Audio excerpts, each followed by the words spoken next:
নাযিল করেন। এই প্রথম 5টি আয়াতের সর্বপ্রথম আয়াত হলো ইকরা বিসমি রাব্বিকাল্লাযী খালাক। অর্থ তুমি পড়ো, তুমি তোমার রবের নামে যিনি তোমাকে সৃষ্টি করেছেন। আল্লাহ তাআলা এই কোরআনে আমাদের অসংখ্য আদেশ দিয়েছেন, অসংখ্য নির্দেশ দিয়েছেন, কিন্তু সর্বপ্রথম আদেশ হলো ইকরা, তুমি পড়ো। প্রথমে বলছে পড়ার কথা, শিক্ষা প্রথমে গুরুত্বপূর্ণ জিনিস যে আল্লাহ রাসূলের শিক্ষা, আল্লাহ তাআলা কোরআনে বলা শিক্ষা, এই শিক্ষা এতই মর্যাদা। সম্মানিত ইমানদার ভাইরা, এই শিক্ষার বিষয়ে আল্লাহ রাসূলের হাদিস আছে, আল্লাহ রাসূলের কাছে দুটি মানুষ আসিল, দুটি মানুষের মধ্যে একজন অশিক্ষিত, একজন শিক্ষিত। আল্লাহ রাসূল বলিল যে একজন অশিক্ষিত করে একজন শিক্ষিত এতই মর্যাদা যতটুকু একটা সাধারণ মানুষের করে আমার আল্লাহ রাসূলের মর্যাদা। দেখেন আল্লাহ রাসূলের সাথে তুলনা করে ফেললেন শিক্ষা মানুষের, এই শিক্ষা এতই দাম, শিক্ষা এতই দাম। সম্মানিত মুসলমান ভাইরা, আমরা এখন পর্যন্ত শিক্ষা কত গুরুত্বপূর্ণ জিনিস, শিক্ষার কত মর্যাদা, শিক্ষার কত মূল্য, সেই বিষয় নিয়ে জানলাম। কিন্তু আমাকে এবার জানতে হবে শিক্ষা কতদিন অর্জন করতে হবে, কতদিন অর্জন করা খরচ, কতদিন অর্জন করা ফরজে আইন, কতদিন অর্জন করা ফরজে কিফায়া, এটা জানতে হবে আমাদের। সম্মানিত মুসলমান ভাইরা, এই শিক্ষাকে গুরুত্ব করে আল্লাহ রাসূল একটি হাদিস বলিল যে শিক্ষা করা প্রত্যেক মুসলিমের জন্য, নারীর জন্য শিক্ষা অর্জন করা খরচ। হাদিস করে ফেললো, নামাজের সাথে তুলনা করে ফেললো, নামাজ পড়া যেমন খরচ এবং শিক্ষা অর্জন করা কি খরচ। কিন্তু আমরা যে এবার জানতে হবে কত শিক্ষা অর্জন করা খরচ। এই শিক্ষা থেকে বলে শিক্ষা অর্জন করা একটু খরচ, হুকুকুল্লাহ, হুকুকুল ইবাদ, এই দুটি শিক্ষা অর্জন করা খরচ। হুকুকুল্লাহ অর্থাৎ আল্লাহ তাআলা হক, আল্লাহ তাআলা হকগুলো আমরা জেনে, আল্লাহ তাআলা আমাদের প্রথমে জেনে নিতে হবে আল্লাহ তাআলা আমাদের কিসের জন্য সৃষ্টি করেছেন। আল্লাহ তাআলা কোরআনে বলেন ওমা খালাকুল জিন্না ওয়াল ইনসা ইল্লা লিয়াবুদুন, মানুষ এবং জিনকে সৃষ্টি করা হয়েছে একমাত্র আমার ইবাদত করার জন্য, আল্লাহ তাআলার ইবাদত করার জন্য। আমরা এখান থেকে বোঝা গেল যে আমরা সৃষ্টি করা হয়েছে কিসের জন্য, একমাত্র আল্লাহ তাআলার ইবাদত করার জন্য। তাহলে আল্লাহ তাআলার হুকুমগুলো নামাজ, রোজা, হজ, যাকাত সব পথে চলা, এক কথায় কোরআনে আদেশ পালন করা মানে হচ্ছে আল্লাহ তাআলার হক আদায় করা, আল্লাহ তাআলার হক পালন করা। এই আল্লাহ তাআলার হক একটা কোরআন শরীফের জ্ঞান রাখা মানে কি আল্লাহ তাআলার হক আদায় করা। এই শিক্ষা, কোরআন শিক্ষা অর্জন করা খরচ। আর একটা কি হুকুকুল ইবাদ, হুকুকুল ইবাদ এই জ্ঞান রাখা আছে খরচ। হুকুকুল ইবাদ বলতে কি বুঝি আমরা জেনে নিই। হুকুকুল ইবাদ মানে হচ্ছে বান্দার হক, বান্দা কি হলো বাপ মা ভাই বোন পাড়া প্রতিবেশী আত্মীয় স্বজনের হক আদায় করা। তুমি মা হয়েছো, মা হয়ে তুমি দুই ছেলেকে খেতে দিচ্ছ, এক ছেলেকে 3 পিস মাংস আর ছেলেকে 2 পিস মাংস, এটা ছেলের হক আদায় হলো না, এটা বান্দার হক আদায় হলো না। এক ছেলেকে যদি 3 পিস মাংস দিতে হয় আর এক ছেলেকে 3 পিস মাংস দিতে হবে, এটা ছেলের হক। তুমি বাপ হয়েছো, বাপ হয়ে এক ছেলের নামে লিখে দিচ্ছ 2 বিঘা জমি আর ছেলের নামে লিখে দিচ্ছ 10 বিঘা জমি, এটা ছেলের হক আদায় হলো না। এক ছেলের নামে 10 বিঘা জমি লিখা দেওয়া হয়, আরেক ছেলে নামে 10 বিঘা জমি লিখে দিতে হবে, এটা ছেলের হক। পাড়া প্রতিবেশী হকগুলো আমরা জেনে নিই। পাড়া প্রতিবেশী রাস্তা দিয়ে হেঁটে যায়, পাড়া প্রতিবেশীকে সালাম দেওয়া পাড়া প্রতিবেশীর হক। পাড়া প্রতিবেশী অসুস্থ ভুগছে, রোগে ভুগছে, মরিজ হয়ে গেছে, পাড়া প্রতিবেশী দেখতে যাওয়া, এটা পাড়া প্রতিবেশীর হক। পাড়া প্রতিবেশীর হক, পাড়া প্রতিবেশী মারা যাবে, পাড়া প্রতিবেশীর জানাজার শরীর খাওয়া, এটা পাড়া প্রতিবেশীর হক। আমরা এই হুকুকুল্লাহ, হুকুকুল ইবাদ এই দুটো জেনে গেলাম, আল্লাহ তাআলা হক, বান্দার হক। এই দুটো জানার পরে আমরা কোরআন হাদিসকে লক্ষ্য করে এই ইলমকে, শিক্ষাকে, জ্ঞানকে দুই ভাগে ভাগ করা হয়েছে। একটা হচ্ছে প্রাথমিক ইলম, একটা হচ্ছে উচ্চ পর্যায়ের ইলম।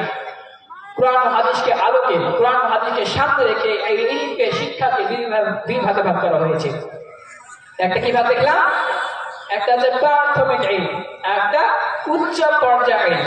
প্রাথমিক ইলম কোনগুলো আমরা জেনে নিই। তুমি যখন নামাজ পড়বা, নামাজের মাসলা মাসাইল ওয়াল টোটাল জানা। তুমি যখন ওযু করবা, ওযুর মাসলা মাসাইল ওয়াল টোটাল জানা। তুমি যখন আযান দিবা, আযানের মাসলা মাসাইল ওয়াল টোটাল জানা।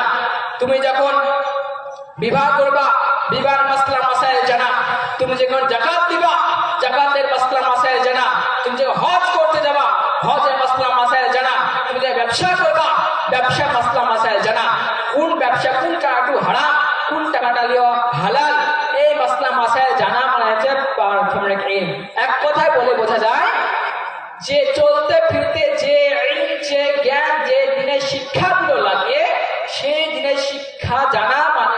প্রাথমিক ইলম আদায় হও।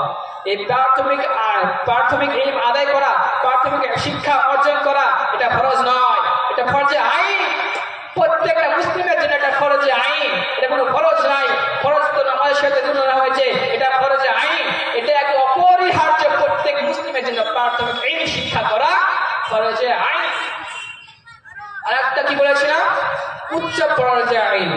উচ্চ পর্যায়ে আইনগুলো আমরা জেনে কোরআনকে যখন তুমি ব্যাকওয়ার্ড থেকে পড়তে লাগবে আলহামদুলিল্লাহ রাব্বিল আলামিন থেকে নিয়ে একদম সূরা নাস পর্যন্ত তুমি যতই পড়বা ততই তোমার জানে মাথায় মানে ঢুকে পড়ে। এই গভীরভাবে কোরআন শরীফ জানা, হাদিস পড়বা, হাদিস যখন পড়তে লাগবে হাদিসের মানে তোমার মাথায় ঢুকে যাওয়া, এটা হচ্ছে উচ্চ পর্যায়ে আইন। এক কথায় কোরআন ও হাদিসকে গভীরভাবে জানা, গভীর স্তর থেকে জানা, এগুলো হচ্ছে উচ্চ পর্যায়ে আইন। উচ্চ পর্যায়ে আইন এটা আদায় করা, উচ্চ পর্যায়ে শিক্ষা অর্জন করা এটা ফরজ নাই, ফরজে আইনও নাই, ফরজে কিফায়া। ফরজে কিফায়া বলতে আমরা কি বুঝি? জানাজা যেমন পড়া ফরজে কিফায়া, যেমন এই শিক্ষা এই উচ্চ পর্যায়ে ইলম হাসিল করা ফরজে কিফায়া। ফরজে কিফায়া বলতে কি বুঝি আমরা? যে দু একজন আদায় করলে সমস্ত মানুষই আদায় হয়ে যাবে।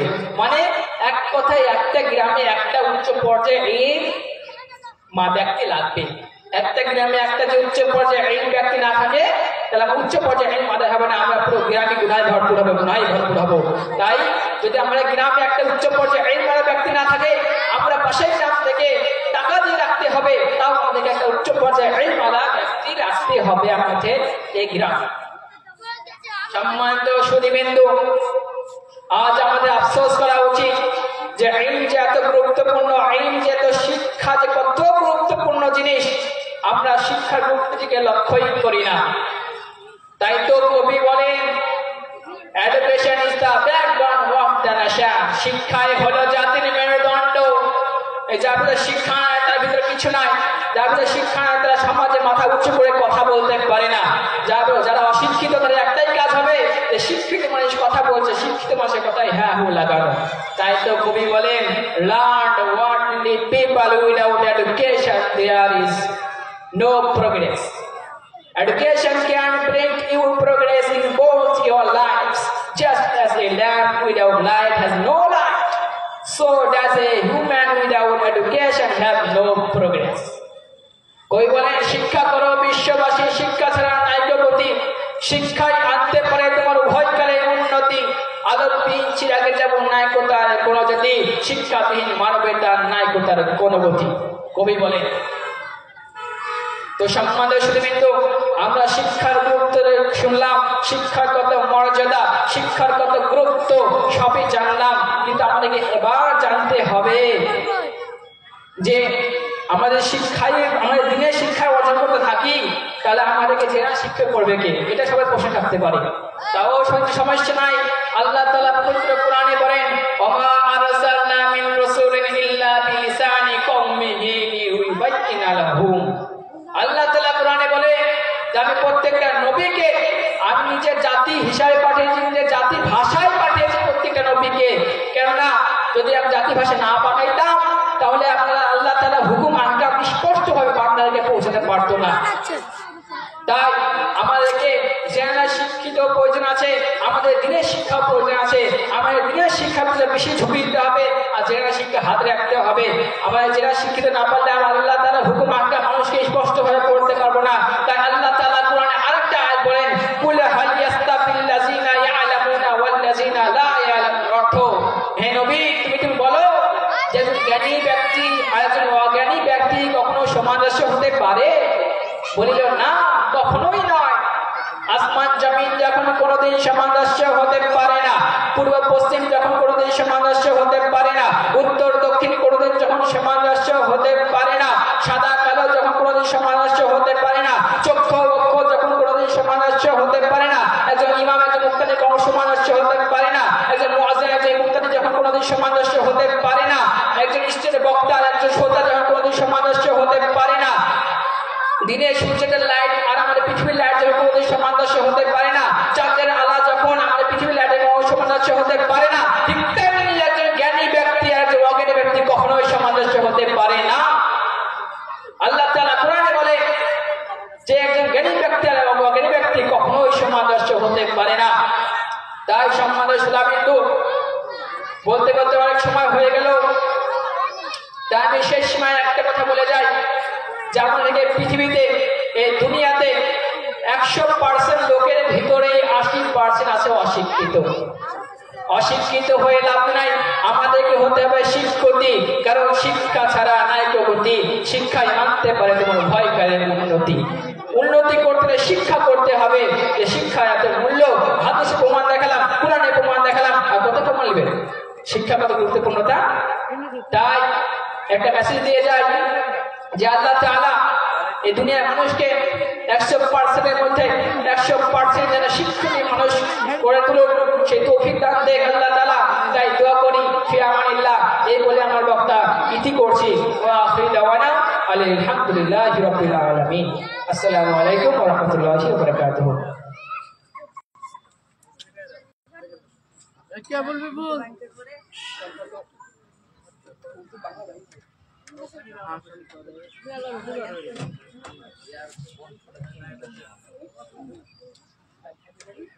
और वन नीचे नष्ट बाढ़ती की अस्सलामु अलैकुम व रहमतुल्लाहि व बरकातुहू। अल्हम्दुलिल्लाहि रब्बिल आलमीन वस्सलातु वस्सलामु अला रसूलिहिल अमीन व अला आलिहि व अस्हाबिहि अजमाइन। अम्मा बाद, फ़अऊज़ु बिल्लाहि मिनश शैतानिर रजीम। बिस्मिल्लाहिर रहमानिर रहीम। वक़ज़ा रब्बुका अल्ला तअबुदू इल्ला इय्याहु व बिल वालिदैनि इहसाना। इम्मा यबलुगन्न इंदकल किबरा अहदुहुमा औ किलाहुमा फला तकुल लहुमा उफ़्फ़िन व ला तन्हरहुमा व कुल लहुमा क़ौलन करीमा वख़्फ़िज़ लहुमा जनाह अज़्ज़ुल्लि मिनर रहमा व क़ुल रब्बिरहमहुमा कमा रब्बयानी सग़ीरा। सदक़ल्लाहुल अज़ीम। याद रखो कि नसीहत है, फर्ज माँ बाप की तौअत है। ना करो तुम कभी उनको नाखुश, उनके कदमों के नीचे जन्नत है। अल्लाह ताला शान-हू की किताब कुरान करीम की जो आयतें पढ़ी गई है, उसका तर्जमा वो मतलब ये है कि अल्लाह के सिवा किसी की इबादत मत करो और माँ बाप के साथ अच्छा सलूक करो। बेअदबी की कोई बात उनके सामने मत करो, उनको सख्त जवाब मत दो। उनसे शराफत की बात करो और उनके लिए ये दुआ करते रहो कि या अल्लाह, जिस तरह उन्होंने मुझे छोटे से को पाला है, उसी तरह आप भी उन पर शफकत और रहमत फरमाए। मतलब यह है कि सबसे पहला हक तो अल्लाह का है कि उसके सिवा किसी की इबादत मत करो। उसके बाद माँ बाप का हक है, उनका अदब करो और उनकी खिदमत करो और उनके लिए दुआ भी करते रहो। हमारे हजरत सल्लल्लाहु अलैहि वसल्लम ने माँ बाप की खिदमत की ताकीद करते हुए यह अदब फरमाया कि माँ बाप की खुशी में अल्लाह ताला की खुशी है। माँ बाप नाराज है तो अल्लाह मियाँ भी नाराज। एक शख्स ने पूछा, या रसूल अल्लाह, माँ बाप का हक औलाद पर क्या है? हुजूर सल्लल्लाहु अलैहि वसल्लम ने फरमाया, वो दोनों तेरी जन्नत और दोज़ख है। यानी माँ बाप की खिदमत बजा लाओगे, उनके तौअत व फरमाबरदारी करोगी तो तुझे जन्नत मिलेगी। नाफरमानी करोगी तो दोज़ख की हवा खानी पड़ेगी। एक मौका पर हमारे हजरत सल्लल्लाहु अलैहि वसल्लम ने फरमाया, जिस शख्स का माँ बाप जिंदा हो और वो उनकी खिदमत करके जन्नत ना कमाए, उस पर अफसोस, सद अफसोस और हसरत। हमारे हजरत सल्लल्लाहु अलैहि वसल्लम ने ये भी बता दिया है कि सबसे बड़े गुनाह 3 है। नंबर 1, अल्लाह का शरीक मानना। नंबर 2, माँ बाप का कहना ना मानना, यानी उनकी नाफरमानी करना। नंबर 3, लिहाजा हर मुसलमान पर फर्ज है कि दिल और जान से माँ बाप की खिदमत करता रहे, उनके शान में भूली से भी कोई बेअदबी ना करे। अगर माँ बाप मुसलमान ना हो, उनका कोई और मजहब हो, तब भी अल्लाह ताला का यही हुक्म है कि उनके साथ अच्छा सलूक करे। दीन और मजहब तो अल्लाह का हक है, उसमें तो माँ बाप की बात नहीं मानी जाएगी, अल्लाह ताला की बात मानी जाएगी, क्योंकि अल्लाह का हक मुकद्दम है। बाकी दुनिया के काम काज रहन सहन में उनके साथ हमेशा अच्छा बर्ताव करे। मजहब के बदलने से उनका एहसान जो औलाद पर है वो खत्म नहीं हुआ। मोहतरम हज़रात, रसूलुल्लाह सल्लल्लाहु अलैहि वसल्लम ने फरमाया, अल जन्नतु तहता क़ुदामिल उम्महात, माऊ के पैरों तले जन्नत है। मोहतरम हज़रात, वालिदैन अल्लाह ताला की वो नियमत है जिनके बगैर इंसानी जिंदगी मुमकिन नहीं। माँ को बख्शे हमारे मोहब्बत, बाप के दिल में डाली शफकत, फिक्र है कुछ ना किसी का गम है, हम पे खुदा ही का इकराम है। नेज़ किसी शायर ने क्या खूब कहा है, माँ को बच्चे से जो मोहब्बत है दर हकीकत खुदा की रहमत है। अल्लाह ताला शान हो हम सबों को अपनी इताअत की तौफीक अता फरमाए और प्यारे रसूल की पैरवी की तौफीक अता फरमाए और माँ बाप की खिदमत व तौअत की तौफीक अता फरमाए। व आखिरी दावाना अल्हम्दुलिल्लाहि रब्बिल आलमीन, आमीन। अस्सलामु अलैकुम व रहमतुल्लाहि व बरकातुहू।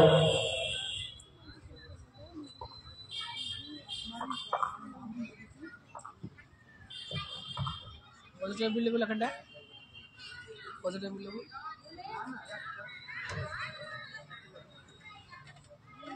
मुझे अम्मा भी देगा ना। बिस्मिल्लाहिर्रहमानिर्रहीम।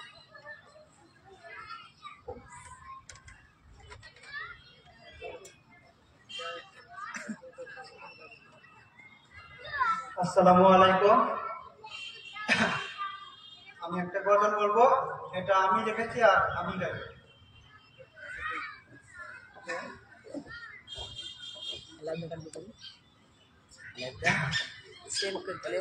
মিছে বেঁচে থেকে লাভ কি আমার, করতে না পারি যদি আমল তোমার। মিছে বেঁচে থেকে লাভ কি আমার, করতে না পারি যদি আমল তোমার। তুমি যদি সংবিধান আনলে বলেছ মানলে হবে সমাধান। তুমি যদি ইসলাম বলেছ মানলে হবে সমাধান। তবুও তোমায় ভুলে মুশরিক কাফের হয়ে, তবুও তোমায় ভুলে মুশরিক কাফের হয়ে দেখাই কত অহংকার। সে বেঁচে থেকে লাভ কি আমার, করতে না পারি যদি আমল তোমার। সে বেঁচে থেকে লাভ কি আমার, করতে না পারি যদি আমল তোমার। আল্লাহ আল্লাহ আল্লাহ আল্লাহ আল্লাহ কলেমা পড়ে হয়েছি মুসলমান, আমাদের সময় নেই কোনো নাম। কলেমা পড়ে হয়েছি মুসলমান, আমাদের সময় নেই কোনো নাম। বছর পরে রমজান রে, বছর পরে রমজান রে, দেখাই কত জুহার। সে বেঁচে থেকে লাভ কি আমার, করতে না পারি যদি আমল তোমার। সে বেঁচে থেকে লাভ কি আমার, করতে না পারি যদি আমল তোমার। অর্থ সম্পদ আছে করি না হজ দিনায় আমি তার জাকাত। অর্থ সম্পদ আছে করি না হজ দিনায় আমি তার জাকাত। এমন করে চললে পরে, এমন করে চললে পরে কেমন হবে হাসর বিচার। বেঁচে থেকে লাভ কি আমার, করতে না পারি যদি আমল তোমার। সে বেঁচে থেকে লাভ কি আমার, করতে না পারি যদি আমল তোমার। তুমি তো দিয়েছ সংবিধান, বলে মানলে হবে সমাধান। তুমি তো দিয়েছ ইসলাম, বলেছ মানলে হবে সমাধান।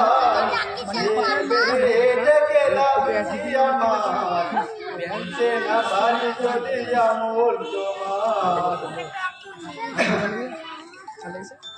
ভালো হয়েছে তো।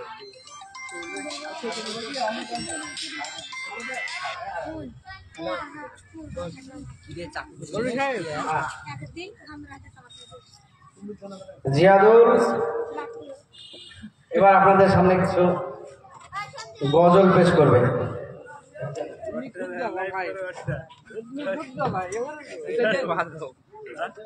দিয়ে আমাকে হোয়াটসঅ্যাপে দিয়ে দিব নাম্বার দিতে হবে।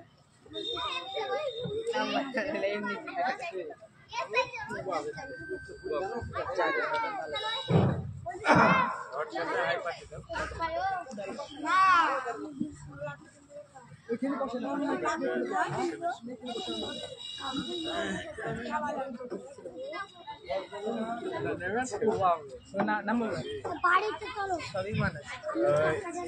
আসসালামু আলাইকুম। 2555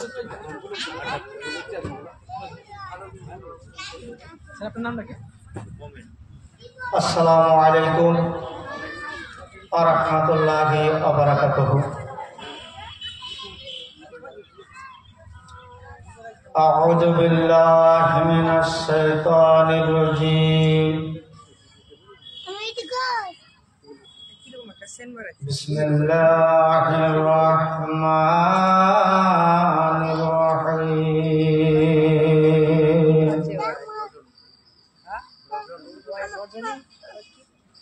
আলহামদুলিল্লাহি রাব্বিল আলামিন আর-রাহমানির রাহিম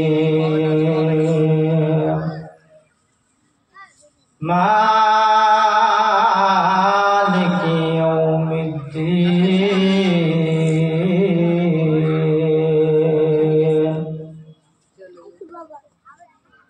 ইয়্যাকা না'বুদু ওয়া ইয়্যাকা নাস্তাঈন।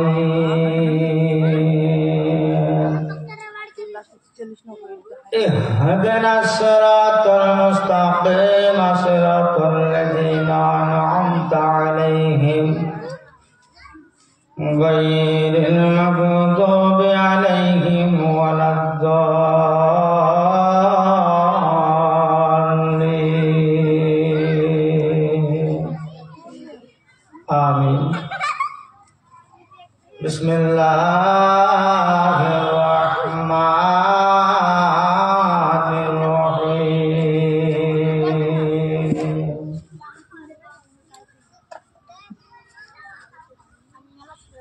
আর কতদিন সাদের ঘুমে ঘুমাবি রে মন।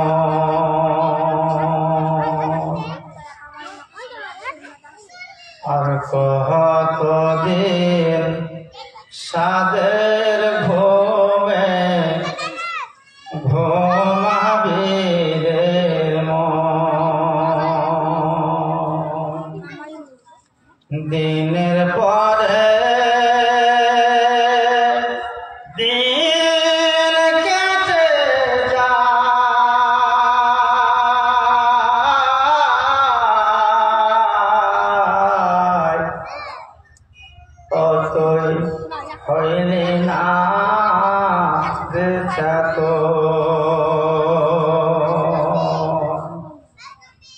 আর কতদিন সাদের ঘুমে ঘুমাবি রে মন। আসলে যেদিন খালি হাতে বল সেদিন কে ছিল গো সাথে। আসলে যেদিন খালি হাতে বল সেদিন কে ছিল গো সাথে। তার ভুলে আছো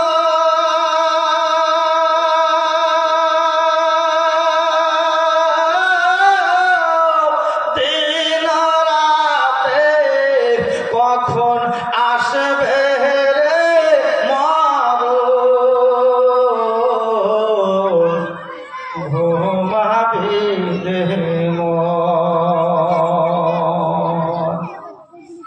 আর কতদিন সাদের ঘুমে ঘুমাবি রে মন। আর কতদিন সাদের ঘুমে ঘুমাবি রে মন। মায়ের পেটে হজম হতে বসনে রে মন কার দায়াতে। মায়ের পেটে হজম হতে বসনে রে মন কার দায়াতে। এখন তারে নালাও সাথে, এখন তারে নালাও সাথে, এহা নাবিজির বচন, ঘুমাবি রে মন। আর কতদিন আশাদের ঘুমে ঘুমাবি রে মন। এখন যাদের সঙ্গে নিয়ে সে দয়ালকে ছাড়িয়া দিয়া রে। এখন যাদের সঙ্গে নিয়ে সে দয়ালকে ছাড়িয়া দিয়া রে। সদাই ঘুমে ঘুম ঘুমায়, আর সদাই ঘুমে ঘুম ঘুমায়, আর কাটালি জীবন, ঘুমাবি রে মন। আর কতদিন সাদের ঘুমে ঘুমাবি রে মন। আর কতদিন আশাদের ঘুমে ঘুমাবি রে মন। যাদের জন্য এসব করো ভেবে দেখো মন কেহ নয় গো কারো। যাদের জন্য এসব করো ভেবে দেখো মন কেহ নয় গো কারো।